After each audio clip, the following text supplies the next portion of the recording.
Hello, everybody. I'm a little nervous that I'm going to accidentally start doing an accent this episode. I do that. It's my mirror neurons, right? You know. Sure. Yeah, right? Yeah, we got a mirror behavior of those we meet, right? Yeah. Welcome to Other People's Stories. With us, we have Colin Wilford. Hope I said that right. That is correct. Hell yeah. Yeah, I'm ready to party. Yeah, give us like kind of your little, like your background, your resume, if you will. Yeah. Sure. Well, the Ferrari version, or the speed version is I was first a professional athlete when I was a young man and was part of the South African team for the 400 hurdles. Oh, I thought you my said gosh. mathlete. I was like, No, wow. athlete. Sorry, athlete. But I like maths too. So Yeah, math. cool. And then decided to get a real job because I couldn't do that forever, and went to school and became a clinical psychologist. And have had a private practice for 26 years, I guess, since I started. And also started doing consulting to businesses around the world, doing psychometric testing, leadership development and training. And here in the US, I've set up a new company that does the same. Oh, wow. Plus I have a practice on the side as well. What's the company called? It's called Wilford Skulls. It's the Nice. two last names of myself and my partner. There you Okay. go. And Classic. he's a experienced businessman and very successful in many other businesses. And I've brought in the expertise of what I've done in the past. So Cool. Wow. That's really interesting. So what drew you to private practice versus, it sounds like your business is more of like it's a consulting business. Yeah. for Yeah. businesses, like almost like, Yeah. is that called IO psychology, like industrial organizational psychology? Yeah. Nailed it. Well done. Thank you. You're well informed. I'm impressed. Okay, so what do you like about the private practice versus that? So because I qualified as a clinical psychologist, my first interest and passion was helping people deal with their trauma, their anxieties, their depressions, whatever issues they were dealing with, and that's kind of where I started.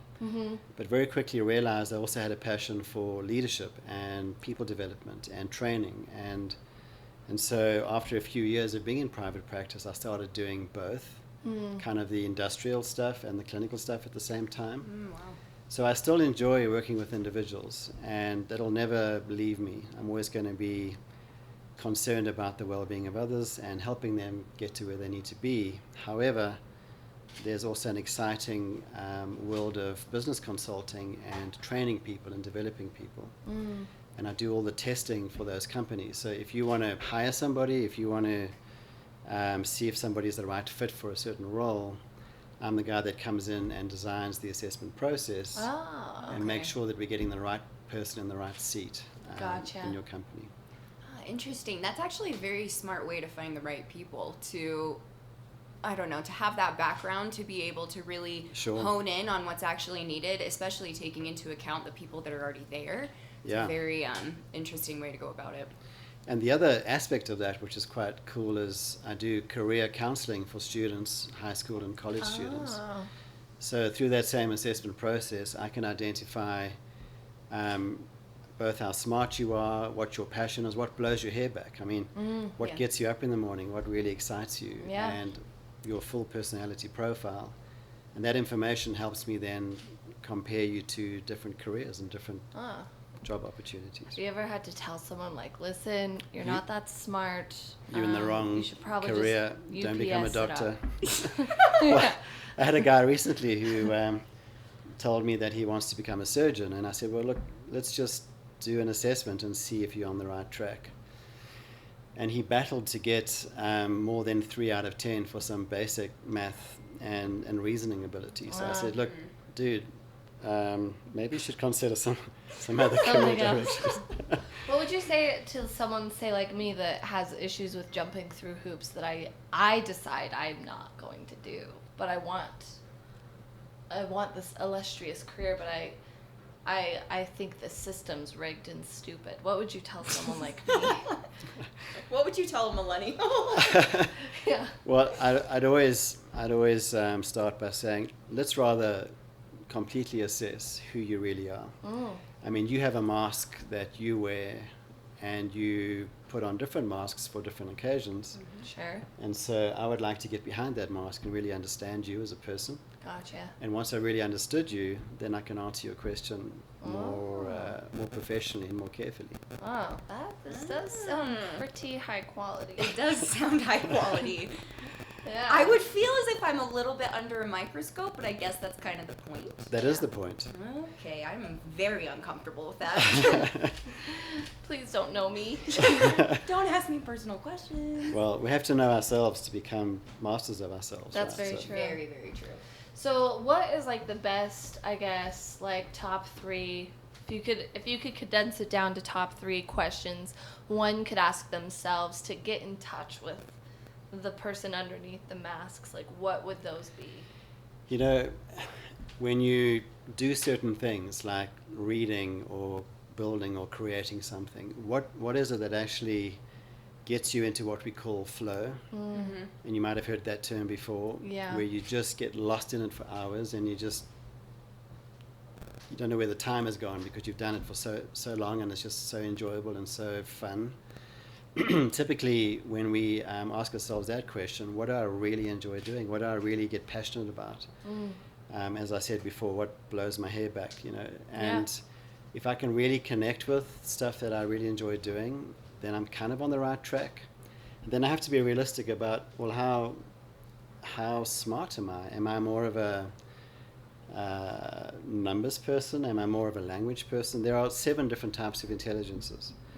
And it's not all about, numbers and words. It's also about kinesthesia, which is using your body. It's also about music and creativity. It's also about social intelligence, Right. emotional Read the room. intelligence. Yeah. And I do a lot of emotional intelligence testing and training as well. Yeah. EQ. EQ, yeah. And so if you ask yourself, what really is my thing, and just kind of pursue that and not hold back on what your imagination starts to think about, those are 2 very important places to start. And also my personality. I mean, am I more of a leader or a follower? Right. Do I like to just fit in, or do I actually like to take the lead and take control? Yeah. So really getting honest with yourself about who you are. Yeah. Those are the questions I would ask. It's really funny too, just not to be super tangential when you said the intelligence of how to move your body. Yeah. I've never thought of that as an intelligence, but I have seen people not be able to keep a beat, literally physically not be They able to can't, yeah. snap on a beat. Yeah. And I was always like, Yeah. I feel like that's A basic weird. instinct. Right? Yeah. But now I'm like, oh, that could be a form of intelligence. But look at the sporting world. I mean, for someone to kick a ball while they're running, for it to curve perfectly into the top corner of a Right. goal, Yeah. that is not easy to do. Yeah. But some people can do it more easily than others It's like a natural thing. because they have that kinesthetic intelligence, and they can judge the speed I'm running at and the force I need to use and the curve I need to put in my foot. It just comes naturally to them, Yeah. whereas others would take years and just never get it right. Right.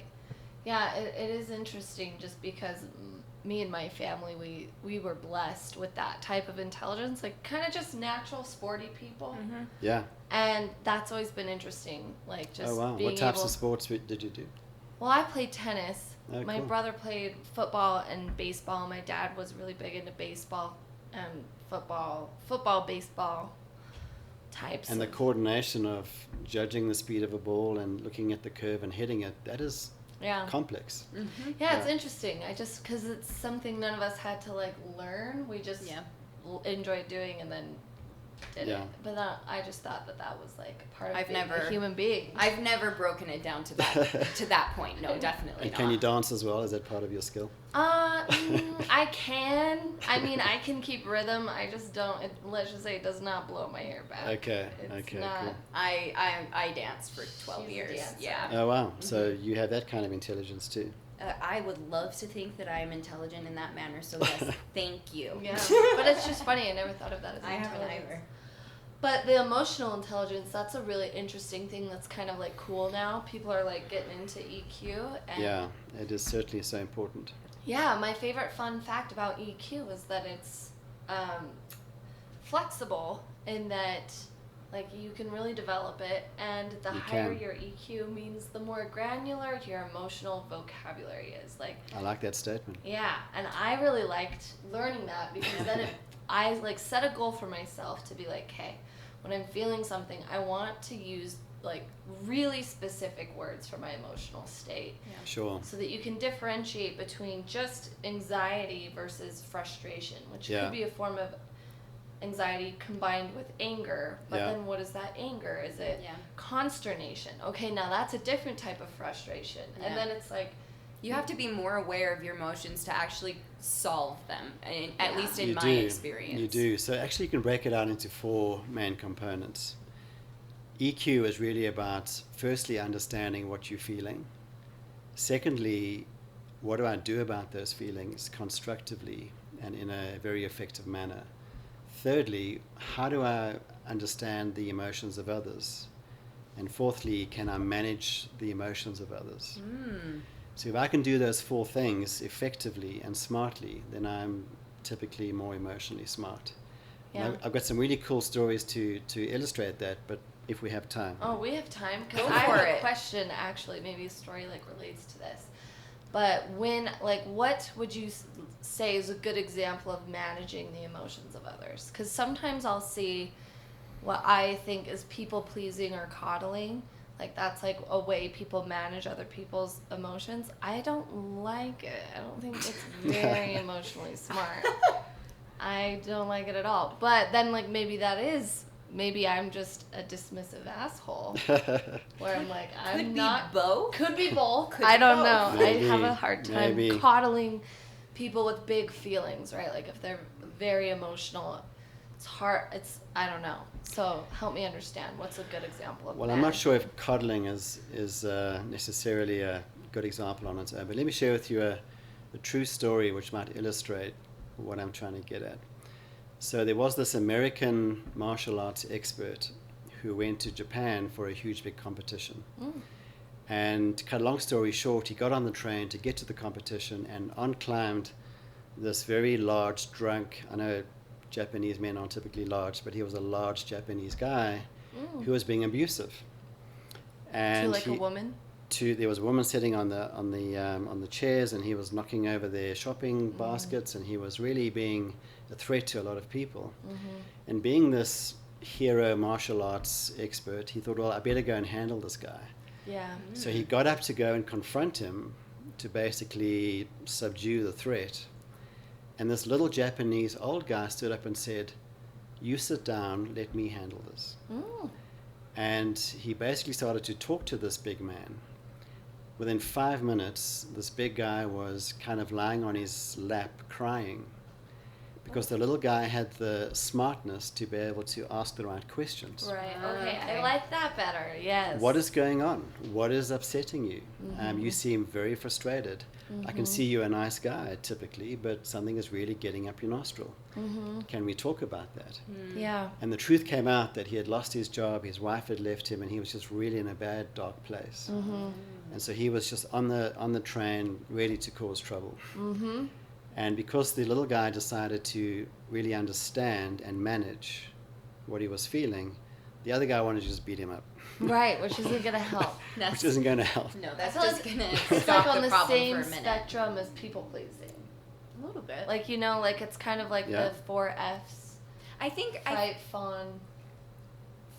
fleet, fret, yeah. Yeah. Fight, Freeze. flight, or freeze. Yeah. Yeah, but it's kind of like someone who sees someone angry and is like, Yeah. oh gosh, calm down. You know, that's like Yeah. fawning. Well, maybe that's part of the Fighting. emotional intelligence, though. Somebody Yeah. who leans more into the people pleasing opposed Exactly. to management is less emotionally Yeah, that's right, intelligent yeah. and can't handle it. So Yeah. people pleasers typically have a secondary need, right? I mean, they're trying to get some kind of return on that. Yeah. So if I please everybody, I'm going to feel good about myself and get their praise. Mm. But if I'm trying to understand people, not with any personal gain, so I can help them and manage them, I'm emotionally smarter. Yeah. Okay. Yeah, I like that. I like that a lot better. So I do think. I'm glad you like that. It's better. I Instead of do. like, wow, people that are people pleasers suck. No, I mean, I guess what it is like I've always seen the fawn response as very similar to like the fight Yeah. response. To Yeah. me, it's like they're like on the same spectrum, linear like thing, where one is just a different way approach of managing. But I like the questions approach, and I personally believe the best question it's never why. You should never, right? Like, you shouldn't go to someone and say, why are you acting like this? It should be like, what are you feeling? Explain, like, what? Explain what you are thinking and what you're feeling. Yeah, what's going on, not why are you like this? Because that's just an attack. Yeah. Why are you like this? Well, I'm just angry. I'm just angry right now. Yeah, right? Where doesn't it's like, really help. what is making you angry? Yeah. It's like, what are you feeling? What's the specific emotion? And the other part of EQ, which is important, is when somebody is angry or upset with you, it's less about you and more about them. right. But we always take it personally, and we're always trying to say, well, what did I do wrong? And, you know, how can I fix this? And I'm so sorry, I'm so bad. Yeah. Meanwhile, it's more about them, and you got to understand and be that sort of neutral listening ear and say, well, I know you're cross with me. Cross is a South African word. Yeah. I know you're angry with me, but what is going on with inside of you that I need to understand? Yeah. I like cross better than Do you like angry. cross? Yeah, well, I mean, it's I one used less it the other syllable. day. I used it the other day, and somebody was confused. They said, "What do you mean by cross?" I said, "Well, it just means angry." Yeah. I like it because it kind of reflects what you do with your eyebrows. Yeah, You like cross your angry. brows. Yeah, cross your brows. You're cross. Yeah, we're not using angry There is the anymore. look on your face. How do you feel? I'm cross. I'm very cross. So you have to say it with an accent. I know, I'm very cross. So it's interesting that you say that, because I think a lot of people in their lives have been in like toxic relationships. Sure. And I would say the hallmark of them is that when someone's angry with you, you take it personally. You do. And then it kind of ignites like other weird traumas. Mm-hmm. Yeah. And next thing you know, you're both fighting with your mom in the same kitchen. There's you a know? term I like to use. It's when the past is present. Yeah. So when the past conflicts that haven't been resolved become present in your current relationship, that's where we have a toxic, codependent type of relationship. Yeah. And unless we can recognize how the past is infiltrating into the present, we will never have a healthy relationship. Right. What if you can like know how the past infiltrates the present, but like I guess like this is me maybe being a little too transparent here, but like It's okay. it's like when you can see in your partner. I had a partner way back when it was a toxic relationship, and Yeah. the one thing that like stuck with me after we broke up the longest was like I could see, maybe egotistically, I thought I could see the things of his past that were coming into the present, but like he couldn't deal with them, and so I would go into like the rescue role and Yeah. be like, I'm gonna help you, and then really all I did was damage the relationship, myself and him, and you know, like it just kind of became a shit show. Yeah. Yeah. So how do Well- you deal with that? Like, Well, just to make a comment first, you know, we often try and fix our own past through our current relationships. right. And so if we can rescue somebody, if we can fix something that maybe we couldn't fix all those years ago, Right. that's how it kind of becomes part of our present relationship. Right. Yeah. That tracks. Yeah. Defo tracks. Yeah, so if we can be honest about that, and we can take a hard look at ourselves and go, well, what am I trying to fix from my own past in my current relationship that is playing itself out here and causing an issue? Yep. Totally know what that is. Yeah. And I feel like I knew it then too. I just also saw like his stuff coming up, and it was probably more convenient for me to point at that and say, let's deal with this. But really, it's hard to get people to realize maybe their own trauma if they're like not in a place where they can admit it almost. It's so hard Yeah. for people to admit that they need to look at something and address something. That's part of the challenge with therapy, because Right. you talk and talk, but if they aren't willing to look at that objectively, you're not going to make much progress. That's true. That's really true. Oh man, therapy's rough because sometimes I think what's interesting about therapy for me is being too willing to look at everything. Yeah. Yeah. Yeah. And you have, well, there's a... What about that side? No, that is an issue, because you have these eternal clients and patients of psychiatrists and psychologists, which they just never leave therapy. Right. because they're always trying to look at something and overanalyze everything. Right. And that becomes an issue. Okay. Yeah, and so Good. with those kind of clients, I often say to them, listen, I would like nothing more than to never see you again. Yeah. Yeah. And so let's work towards that, Yeah. where within the next month, 2 months, 3 months tops, I'm going to never see you again because I want you to be okay on your own. I like that. I haven't met a therapist yet that's like that. No. They're usually like Well, you've that. just met one today. Yeah.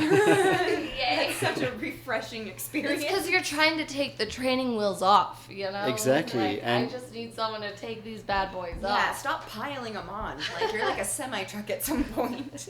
I mean, I once had a concerning discussion with another therapist, and she said to me, there's always something more to discover and more to talk about. I said, I know, but how long are you going to keep them in therapy for? What, 10 years? Yeah. And she says, well, sure. I mean, if that's what they want. I said, that's just iniquitous in my mind. You have to set a time frame and say, whatever you're dealing with, let's get through this in the next few months. Right. If it's really complex and we're dealing with a personality disorder, which is going to be really tough to adjust, Yeah. it could take a year or two, maybe more, but I want to come to an end. We've got to come to an end. Yeah. We can't just do this forever. No, that's real progress to me. Yeah.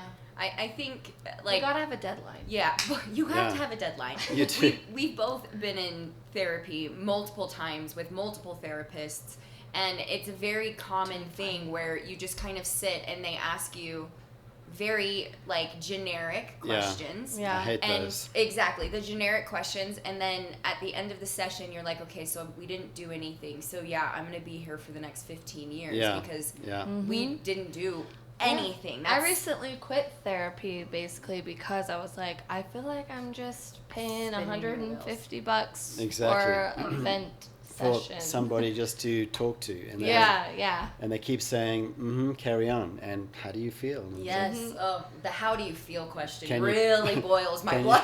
you, can you please leave me with something to take home with me? And Yeah, I need like homework. Like I need a task. I always joke I'm a Yeah. border collie. Like I need some sheep to herd. And so yeah, I ended up being like, okay, I think I'm good for now. I'll come back if I need to. if something catastrophic Yeah. happens. But Yeah.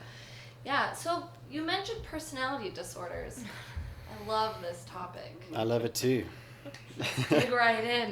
We can speak for hours on this topic. Yeah, you really can. I can too.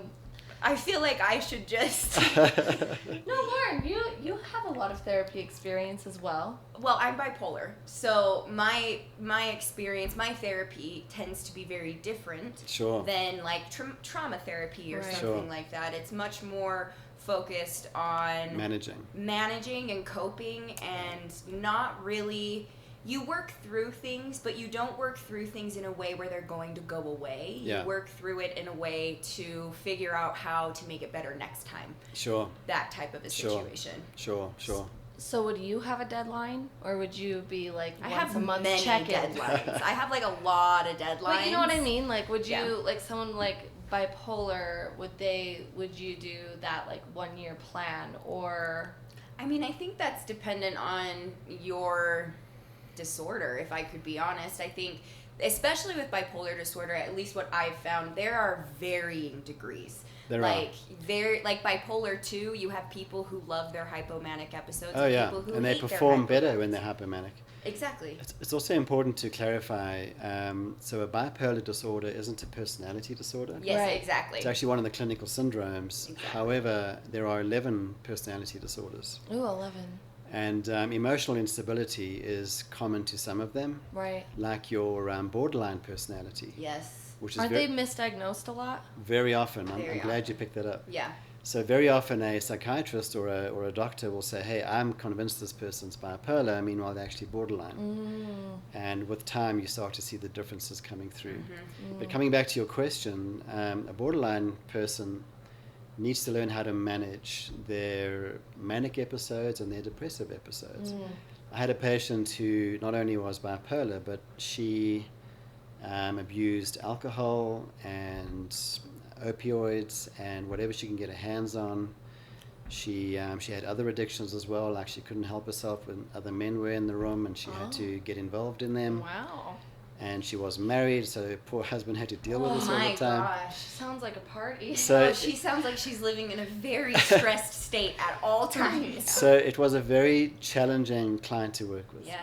However, we got to the point where she got off all medication, which is kind of controversial, because hers wasn't as severe as some of the other people where they just cannot function at all without medication or some kind of mood stabilizer.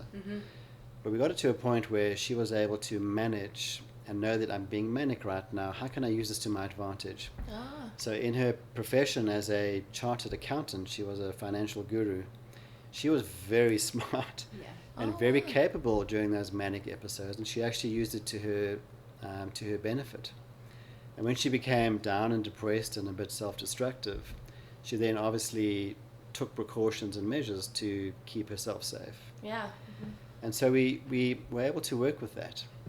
So managing that was really the goal. Yeah.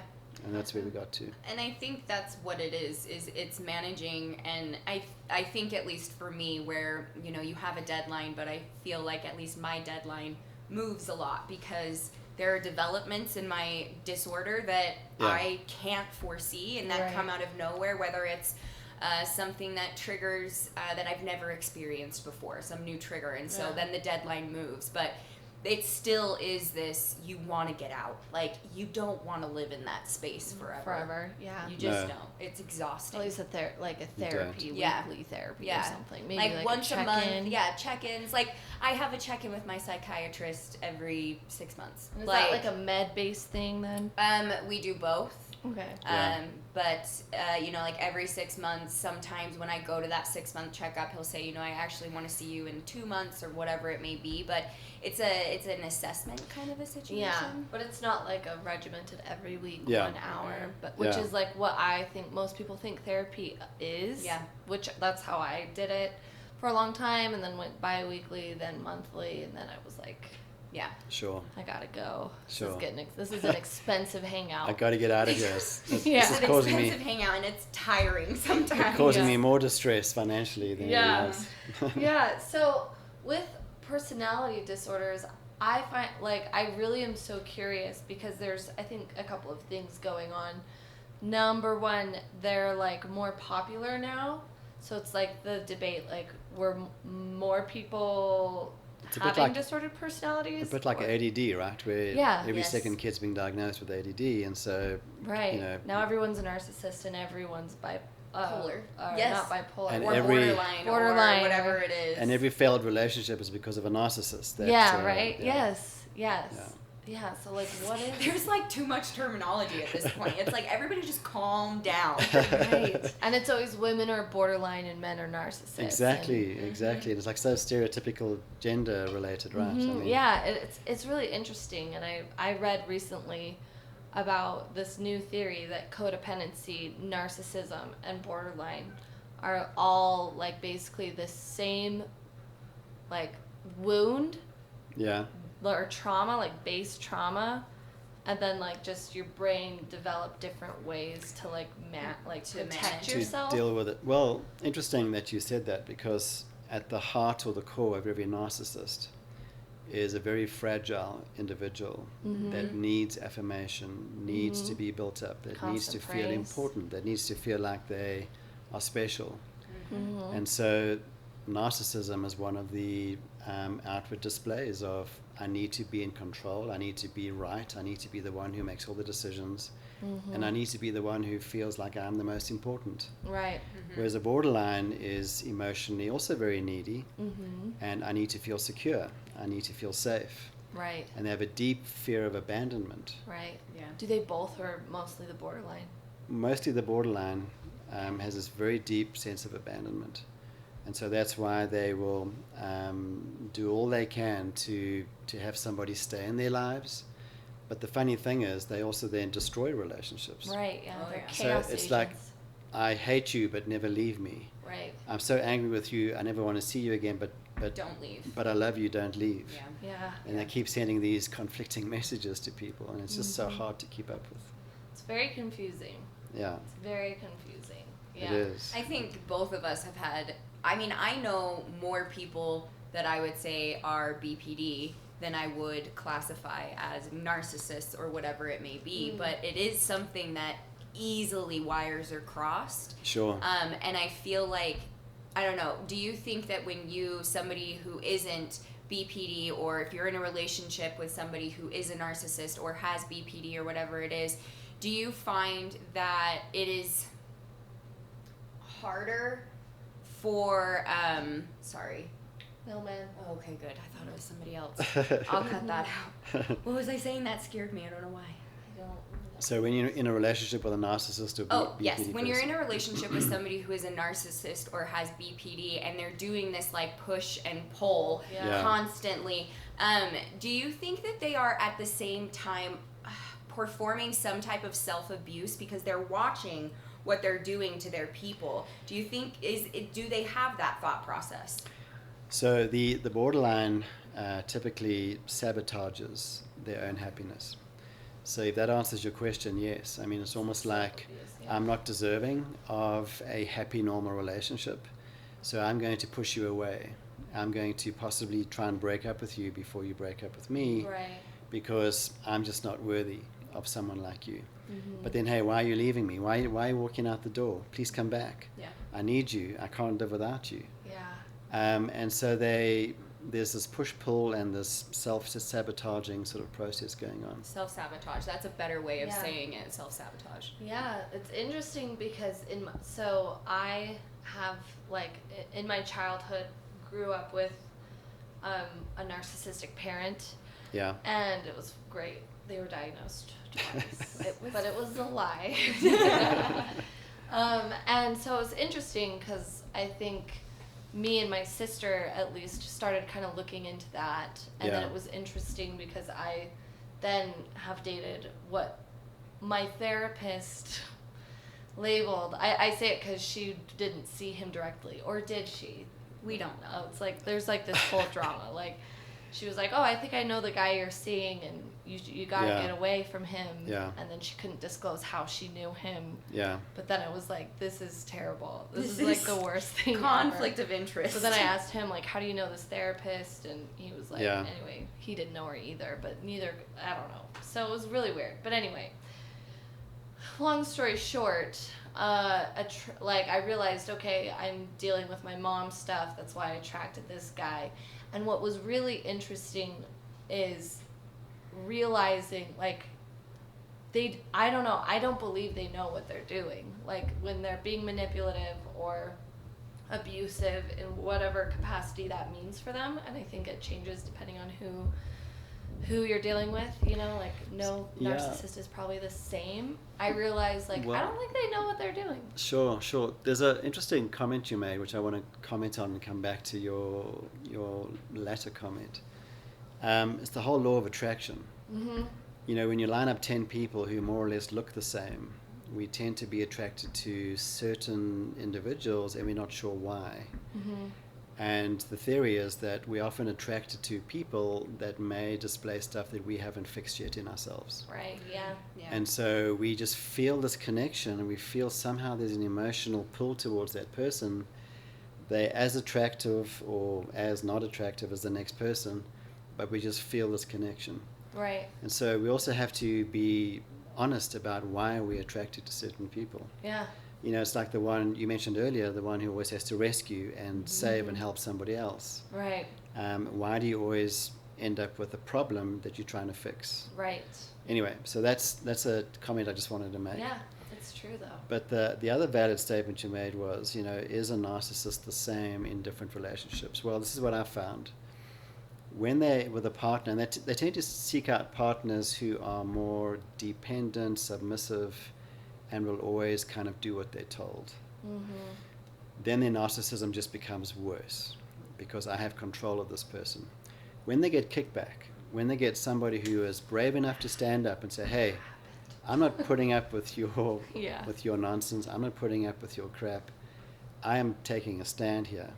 A lot of narcissists, typically the ones that are manageable more or less, step back and go, okay, sorry. Oh.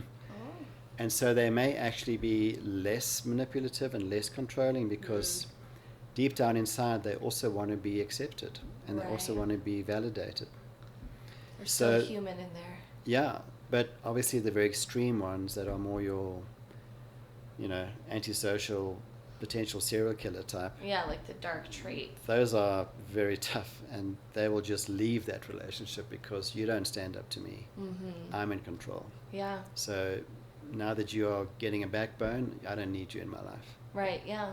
The throwaway. Mm-hmm. Yeah. Or I think there's stuff in between too, where it's like Sure. sometimes they'll like admit fault or like try to fix something, but then other times there's like Mm-hmm. a lot of rage, like Yeah. at the person Yeah. confronting them with like Oh X, yeah, Y, or Z. absolutely. And so we have a diagnosis, which we typically, do go through the checklist in the DSM-5. Good book. However, but there are so many different levels and categories and variations of that disorder. We have to kind of use one label, Right. but I agree with you. There are so many different Varying degrees. manifestations of Of that that. disorder. Yeah, BPD is probably the same. Do you think BPD and NPD basically are common, or are they like kind of becoming blanket statements for behaviors in like healthy people that probably have bad Yeah. habits or Habits. traits? Absolutely, absolutely. So, when I first got trained as a psychologist, the borderline personality was kind of the basket for everybody's issues. Oh, you must be borderline. Mm-hmm. But certainly nowadays, bipolar and narcissism has become everybody's go-to. Oh, you must be bipolar because you were unhappy 5 minutes Yesterday. ago, and now you seem happy, so you must be bipolar. Oh, I love that one. That one is my favorite. Oh, you're being so bipolar right now. Well, thank you. That's so nice. Yeah, and if you kind of assert yourself and try and prove that you're right, oh, you're just a narcissist. Right. Yeah. Mhm. Meanwhile, there's so much normal to a lot of that stuff. Right. And the other sort of image I like to use to explain this is think of a bell curve where you have 66% of the population is pretty much normal, Mm-hmm.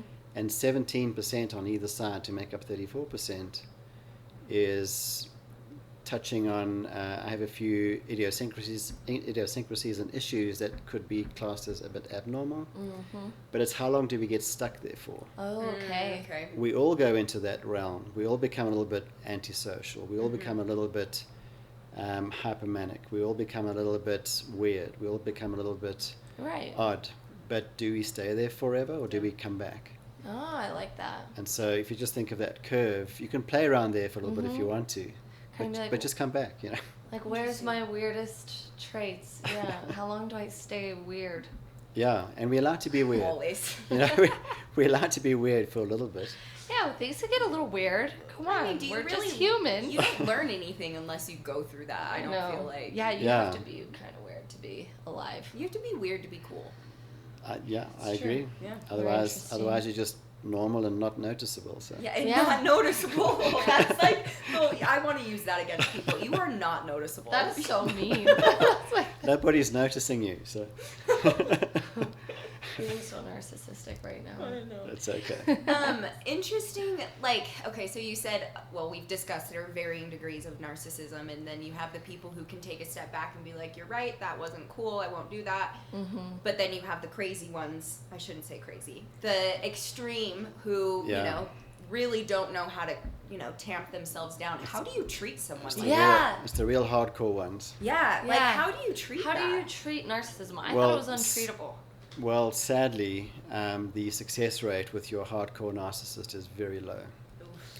And also your antisocial personality disorder, they're not, the name isn't given because they like to keep to themselves. Right, The yes. name is given because they are against society. They do things They're- that break social codes. They're rule breakers, and they're typically your criminals. I have no empathy for you. I don't care how you feel. I'm just going to do what I want to do. Yeah. That kind of person is so hard to work with. And it typically takes a major trauma and a serious emotional breakdown for them to even look at themselves. Yeah. Okay. And so we find, to answer your question, that therapy is very difficult, if not impossible, with a narcissist who won't be honest with themselves, and also an antisocial who won't develop any feelings and empathy for anybody else. Interesting. So sadly, they're hard to work with. Yeah. And typically, you know, life has a way of teaching us things, doesn't it? So they may have an opportunity at some point where they have an all fall down, and they've got to take a hard look at what's going on within themselves. Yeah. And that's why some people do change. Like they hit a rock bottom and then they're like, okay, I will get help. Because that's what's interesting about antisocial behaviors. Like, could that one also be like a spectrum type of a thing where, like, I don't know, not to get specific, but maybe, I don't know, 8 years ago, someone might have thrown a traffic cone at a car and then gone into the Catholic Church and grabbed the microphone on Halloween and gave a whole speech of how God wasn't real to a bunch of Catholics sitting, and then I got yelled at because I wasn't like his partner in I think that's what he said, you weren't my partner. Well, absolutely. Like, absolutely. So you were insane. I'm sorry. There's an assessment that we use when we diagnose clinical syndromes and personality disorders. It's called the MCMI. Okay. It's Millen's Clinical Multi-Axial Inventory. Don't worry about the name, but so you get a score from 100 down to 0. Okay. And if you are above a certain amount, you are full-blown disordered. But you can be slightly below, where you kind of display some symptoms and you are considered mild, or moderate, mild, or having no symptoms at all. Gotcha. So you can actually have a score on all these scales, and we all do. Yeah. So when you do one of those assessments, we all have some elevations. Right, yeah. Across the whole spectrum. Yeah. But which ones kind of peak into the danger zone? Yeah, the danger zone. That is the truth. Because, like, I don't think that guy would, like, murder homeless people for fun, but I do think, like, what I saw, I was like, you're breaking so many, like, social norms that it's, like, really bizarre world. Like, that's a bit of a mental break. They won't drown puppies on the weekend, but you know they will still do some dumb things. Yeah, so he's probably like mid-range, maybe mild. I don't know how possibly. Yeah. So what are all the personality disorders? Just gonna ask that. Sorry. Yeah, how dare you? Well, I will try and go through all of them. So the first one is what we call the schizoid personality, which is an emotionally detached, I just want to be alone, I have no need to connect with anybody type of person. Maybe what people think antisocial is. Sometimes. Okay. Yeah, so that's exactly what they do. They make the wrong diagnosis, especially the lay person, that's actually a schizoid who like lives in the mountains by themselves and doesn't want to connect. Off-grid. So they are recluse, they are typically extremely asocial and have no need for any connection. Gotcha. Then you get the avoidant personality, which is a person who is extremely anxious about social connection but really wants it. Oh. So they avoid any situation where they might be embarrassed, where they might be made a fool of, where they might have to say something and kind of stand up and be accounted for. And so they appear to be a bit aloof and avoidant of social connection, but they really want it and they crave it. But they're like afraid. They're afraid, and they're afraid of basically being embarrassed. Then you get the dependent personality, which really needs other people. I can't live without people. I will only be safe if somebody else is taking care of me. Oh, interesting. Like taking care of you, what does that mean? Like, help me make my decisions. I don't have to deal with life on my own. I need to depend on somebody to make me feel safe. Got you. Like has trouble going to the grocery store. Yeah, absolutely. Please come with me. I can't go alone. What if I make the wrong choice? Yeah, what if I get a bad banana? It could ruin me. And the borderline has some of those features too. But, you know, so that's why you got to really know what you're looking for. Yeah. Then you have the histrionic or the gregarious. Oh, this one's my favorite one. Do you like this one? And so the histrionic is somebody who really always has to be the center of attention. And often misdiagnosed as a narcissist because it's like me, me, me, me. Are you noticing me? You know, do you see me? And so they're the ones who are always kind of doing a dance on the table. They're always the ones who dress differently to be noticed. They're always the ones who kind of make the effort to make sure that you are watching me. Yeah. Yeah. And they tend to be a little bit flamboyant, where they just really go out of their way to wear something controversial so you can really notice that I'm here. Yeah, gotcha. Okay. Oh, I can't wait to walk into the world and just look at people and be like, be I know what you have. So here's something. There's more, but I'll get to them yeah, later. yeah. We get to them later. We want to finish this. I'm just thinking Yeah. Okay, never mind. I guess it wouldn't really apply, but we went to a concert when it was really cold and it was outside, and this was 2 weeks ago when we had that kind of cold front in. And we noticed, we were wearing jackets, pants, whatever, hoodies, and we noticed it was raining too. It was cold. Yeah. There were a lot of young women typically wearing, their little crop tops and mini skirts, and we're like, aren't you cold?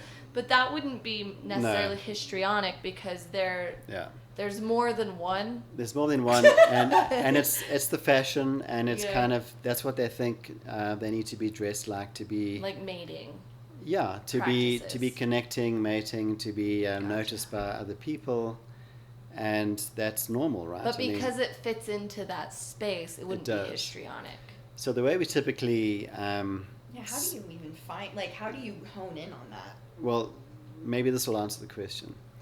If whatever you are doing conforms to what society accepts as being normal, gotcha. then you are basically doing normal things. Okay. But if society, whoever that is who makes that decision, but if society decides that you are now going completely against us and you are affecting everybody else and you are doing things that are going to be not only harmful but disruptive to other people, then it becomes abnormal. Okay. So it's kind of the guideline when it comes to diagnosing an issue. Gotcha. It's interesting to hear you talk about all of them and that there is a common thread through them. So misdiagnosis is it's a huge issue. Very realistic. Okay. Histrionic. Yes. All right. So after that, then we get to the narcissist, which we've discussed. Yes. We don't need to recap on that.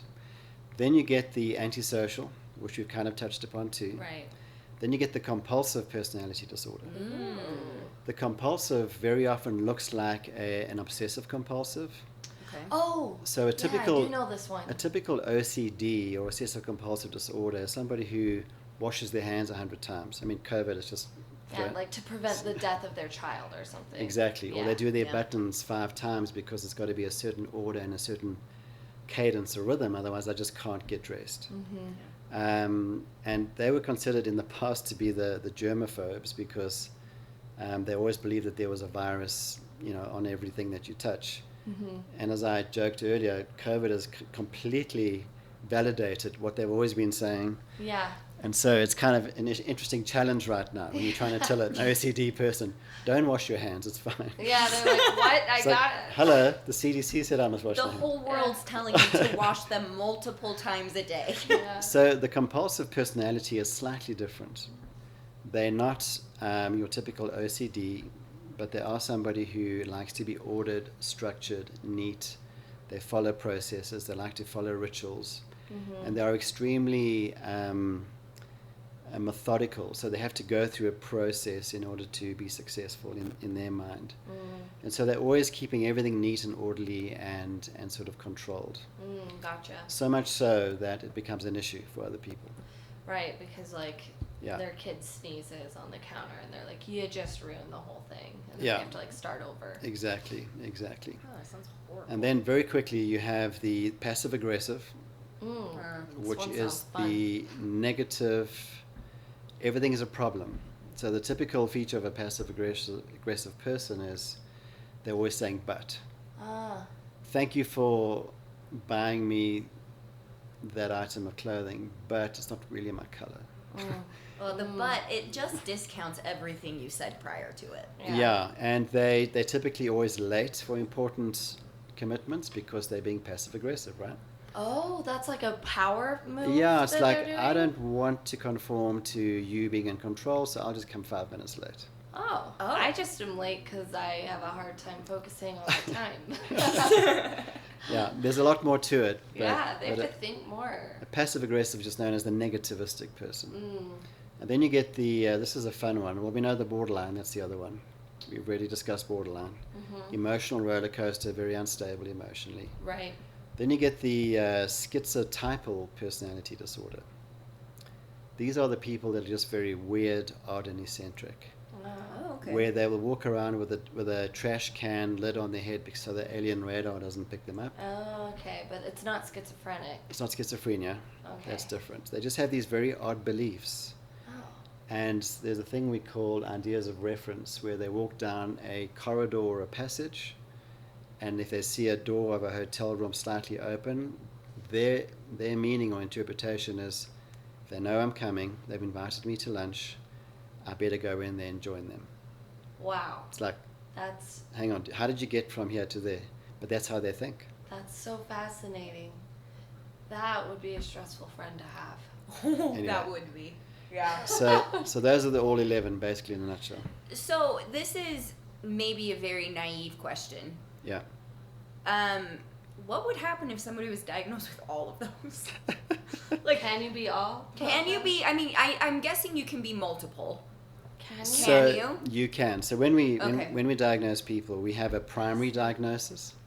Let's say your primary diagnosis is borderline, but then you have a secondary diagnosis of being a dependent personality. Oh. So you might not have as many features in the one as you do the other, but it meets enough of the criteria where it becomes an issue. Gotcha.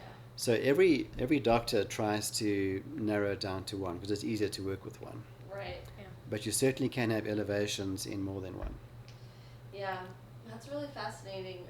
Like, are there people who, would you say most people have a personality disorder, or is it 66% of people live in this normal range where sometimes they fluctuate kind of into those outlier zones, or? I'd like to believe that most of us have pretty normal personalities. We just have different variations and some features of all of them. Right. Mhm. Got you. Like Like that MCMI thing. Yeah, yeah. Did I say that right? Good memory, well done. Thank you. So, I mean, I think, we all recognize within ourselves a bit of dependency, Right. a bit of emotional instability, a bit of narcissism occasionally. Yeah. Yes. My grandma gave me that. I need to be right here. Sometimes we even experience a bit of antisocial where it's like, I don't care how you feel. Right. It's actually more about me right now. Yeah. Anyway, so you can certainly have those features and still be considered normal. Gotcha. Let's not diagnose ourselves. Right. It's dangerous. Yeah. Yeah, that's true. Yeah. That's very true. I had a cousin once. It was just really interesting because she went through. Well, she's still my cousin. She's I was not just dead. gonna So she hasn't stopped being She your didn't cousin. divorce the family, and she did not die. I continue to have this cousin. That's good. Yeah, and she kind of went through the gambit of diagnoses. I think it's the plural for that, but it was bipolar. One day, major depressive. I think it started major depressive. Then it was bipolar. Then it was, I can't even remember the other thing. And then she was like so elated. It was kind of interesting. She told the whole family at like dinner that she's finally figured out what's wrong with her. She's borderline.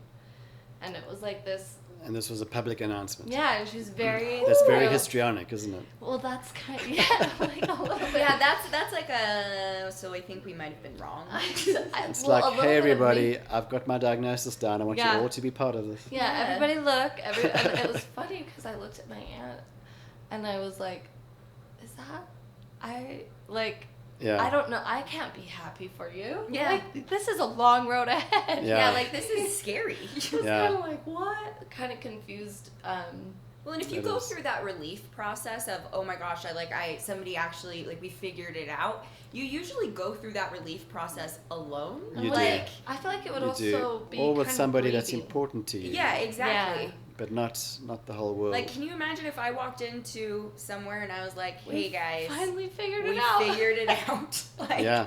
oh, Yeah. no. Oh, No, that's weird. It That's was weird. it was interesting, and then I was like, maybe that's exactly right. Like maybe, but then I just thought that because then I looked it up.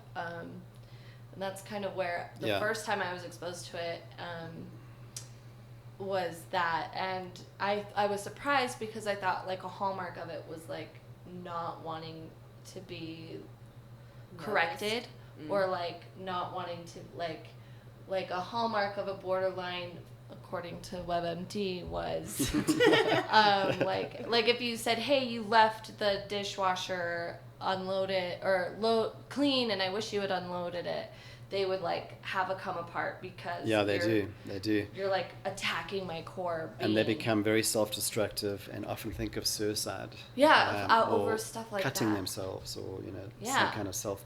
Yeah. So I thought like someone sitting them down and being like, you have a personality disorder might be worse than that. Like I just was Yeah.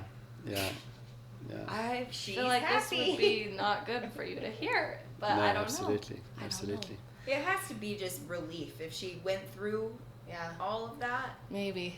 Maybe. I don't know. I wanted to share something with you which I've just created, which might be of interest. Cool. Having worked with so many relationships over the many years, people always try and sort of do some kind of compatibility assessment. Right. Are we really going to be compatible, and are we really going to connect as two individuals? I mean, what disorders are going to come through which might conflict with somebody else? Right. And so we've tried to do that for so long. So recently I developed a new tool which is called Connections. Ooh. And it's spelled CONEXSIONS. Okay. And the X is large, so it's kind of like the midpoint, and it's the X factor. Oh, the X factor. Okay. Gotcha. So I've intentionally chosen constructs which make up all those acronyms, all those letters, Okay. which are essential in compatibility. Ooh. Okay. And so Gotta write this down. So I'll just give you a quick sort of run through. So C is really about communication. Mm-hmm. How well do we connect on a regular basis? And can we communicate? The O is for others. Do we have empathy for other people? And, think about whatever disorder you want. If we don't have empathy, it's very hard to have a successful relationship. True. Mm-hmm. And then the N is the narcissism. So we do measure how much sort of egocentric and self-aggrandizement comes through in the relationship, because that's going to be destructive. Mm-hmm. And then we have I got to get this right. Well, let me jump around. So the X is the X factor, which is the intimacy, physical connection. Oh. Yeah. What is my attitude towards my partner's physical needs? Am I selfish in that moment, or do I actually think about and care for what that person's need is? Right. We then go through how well do we express our emotions, which is the E before the X. And are we able to talk about our emotions? Do we talk about our feelings? And then we look at your hobbies and interests. Do we have similar interests which we can connect on? We look at financial attitudes about spending, saving. And basically those are the issues we start to assess in this new assessment. Oh. Which is... So can anyone just sign up for it and then you assess them and then you're like, hey, Elizabeth, 3 weeks later, we found your guy. Well, so I don't find the guy for Elizabeth. Okay. You don't? Oh, okay. But if you do the assessment and you tell me, hey, there is somebody that I'm talking to. I like their picture. We're kind of vibing online. Mm-hmm. They said they're prepared to do this. Can you send them the link? Oh, gotcha. And then I can do a comparative analysis. This is way better than astrology. Yeah. I think that's what the people, this is what we've been using. We're like, oh, it's a Gemini, it's probably not going to work. Exactly. And that doesn't work. Yeah, I mean, I'm a Pisces, and I dated a Leo at one stage, and they supposedly like, oil and water, they just don't mix. Yeah. But we got on fine. It was it was great. It was fine. Yeah, see, like we've been doing it all wrong. We've been using the stars because we don't have a tool. Yeah. Oh, I'm excited. I know. I'm really excited to check that out. I would like me and Jackie to do that. Yeah, I would like you and Jackie to do that. Yeah, so I'll send you the link and you can do it. Yeah. Please. Yeah. So do people buy this? So typically they would pay for it, but because we're still in the sort of development stages, I'm doing it for free for people. Oh, hell yeah. So I'll do it for free for both of you, obviously, and whoever you want to Yes. compare it against. Yeah. Oh, yeah. But very soon we are going to go live, and then we'll Cool. start charging. Yeah. That's genius. Do they have to be a patient of yours? No. Oh, that's No. really smart. No, it's anyone. So I did a podcast a while ago on relationship success and what makes relationships work. And just random people said, hey, can I do the assessment? So we did that for Yeah. them. So what would you say is the most important letter? Is it the X factor? For some Mighty people, Morphin. for some doing a people giant it could be, exo. for some people it could be the intimacy, which is really, if I can feel close to you and connected on an intimate level, then I'm going to be happy forever. Yeah.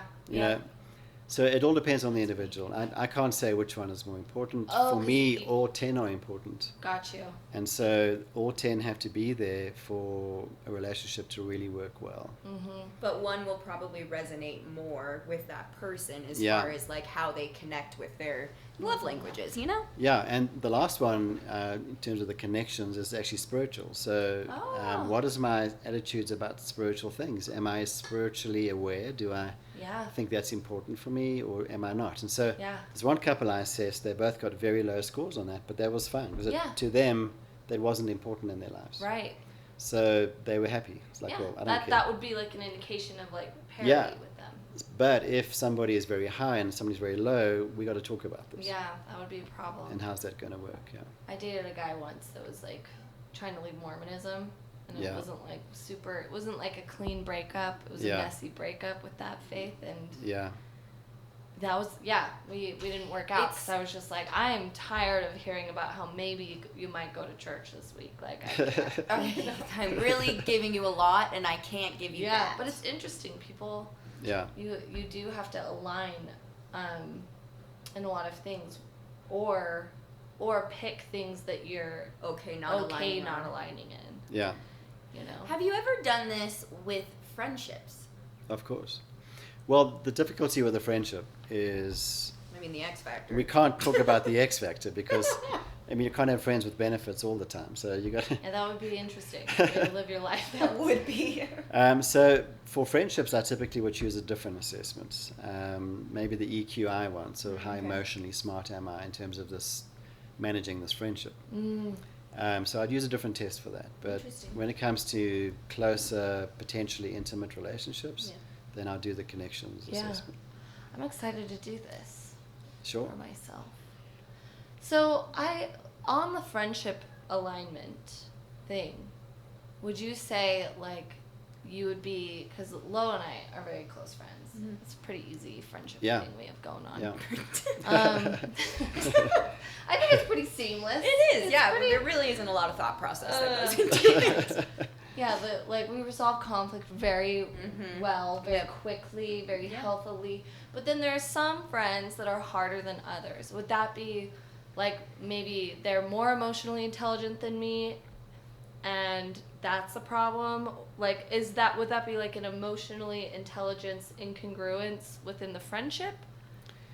Well, if I'm answering your question, I found the difficult friends are the ones who are emotionally immature, and so they're always very needy. Yeah. Why haven't you phoned me? Why am I not the most important friend? Why do you have another friend? How dare you go to their party and not think about me first? Right. Yeah, Yeah. there's just Those ones are fun. all sorts of issues with those kind of emotionally immature people, and so I think that affects friendships a lot. Yeah. And then when you have all the other issues we've spoken about for the last half an hour, creeping into their way of behaving, that certainly influences friendships too. Yeah. I find the easiest friends are the ones who are just so emotionally independent. Ah. So the best definition I find of both love and true friendship is where two independent people choose to share parts of their life together. Yeah. But they never lose their independence. Right. They never lose their ability to be completely happy on their own without that person, but they're choosing to share their life with that person. Right. It's that whole thing where it's sort of a cliche at this point because everybody says it so much, but You can't allow somebody to love you until you love yourself. You know, it's that. Sure. You have to. It's an acceptance criteria almost. Yeah, because if you don't accept and love yourself and are happy with yourself, you're always going to project that into a friendship Yes, exactly. or a relationship. Or a relationship. Yeah. One thing that was interesting that I've experienced, and I don't know that I've ever really talked much about it. I don't even know if I mentioned it to my therapist back when I had him. But one thing I noticed in, say, a toxic relationship was I journaled about this actually semi-frequently, and it was the feeling that I'm betraying myself. Like the feeling as though I have to make myself small to keep the peace. And so as I was doing that, I started like feeling like this resentment towards myself because I felt like I was self-betraying.